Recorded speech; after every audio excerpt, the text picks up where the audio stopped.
Hi guys, okay, so let's talk about independent variables. Today we're going to talk about independent variables and also what are dependent variables. So let's get started. This is Kiara and she's going bowling. Where Kiara is bowling, each game costs $5.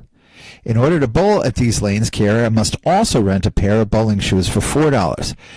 This shoe rental price is the same no matter how many games she bowls.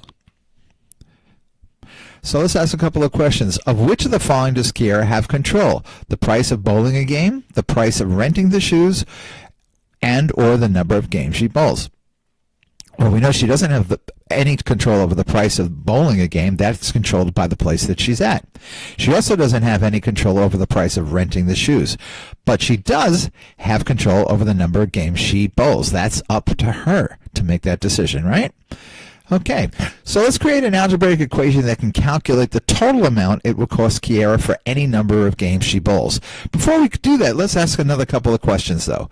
To write this equation, let's first determine the value or the values of what and how many things could change during her visit. The price of bowling a game? No, that can't change because that is controlled by the place. The price of renting the shoes? Now, during her visit, that's not going to change either. That's controlled by the place, and they're probably not going to change their price policy while she's there. The number of games she bowls? Absolutely, she has control over that. She can decide how many games she wants to bowl. And the total amount it'll cost her? Absolutely. Okay, now the total amount depends on what? That depends on the number of games she bowls. Okay, the more games she bowls, what's going to happen to the total amount? It's going to cost her more money, right? The more games she bowls, the more it's going to cost her. So we have two values that are changing, right? And let's assign them both a variable before we write our equation. So what are the two values that are changing? Well, the first one is the number of games she decides to play. So let's call that G. Now, you can call it something else if you want. I decided to call it G for number of games, okay? And what's the other one? The total cost it's going to cost Kiara. And let's call that C for cost. If you wanted to call it something else, remember, guys, whatever variables you decide, as long as you tell somebody what they represent, you're fine. So in this case, I picked G for the number of games and C for the total amount it's going to cost her. So now we have enough information that we can actually write an equation. So our equation could be C equals 5G plus 4. Now, where did I get all that from? Well, we know that C is the cost it's going to cost Kiara in total, right? That's the C, total, equals G, we know, is the number of games she decides to play. The more games she plays, the more it's going to cost, right? That C depends on the number of games. Where did I get the 5 from? Well, the 5 is how much it costs for every game, right? One game is $5, and the next game is another $5, and the next game is another $5. Every time she plays another game, it's going to cost her another $5. Where did the 4 come from? That's the price of the shoe. And remember, every game, she's not going to pay another $4 for the shoes. The shoes she only pays once per visit. So we don't have another variable there because she's only paying for that once. So there's our equation. C, total cost, equals $5 per game times the number of games she decides to do plus $4 for the shoes. There's our equation. Okay, so now that we have that equation, let's think about the parts of it. What Kiara has control over is the independent variable, and we know she has control over what? The number of games that she bowls. So G, that's the variable that we decided to use in our equation, right? That's the independent variable. That's what she has control over, independent variable. Okay, so what is the other variable in this equation? Well, the other variable we know is C. And what does that C represent? We know it represents how much Kiara spent in total. That is the dependent variable.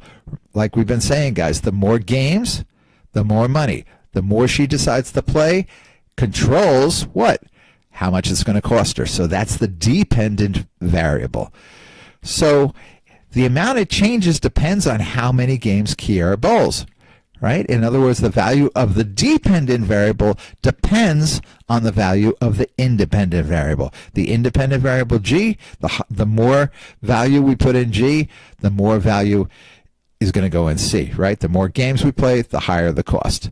The less games we play, the less the cost. Okay, so they work together. But this is what Kiara controls, and that changes the output, right? The C.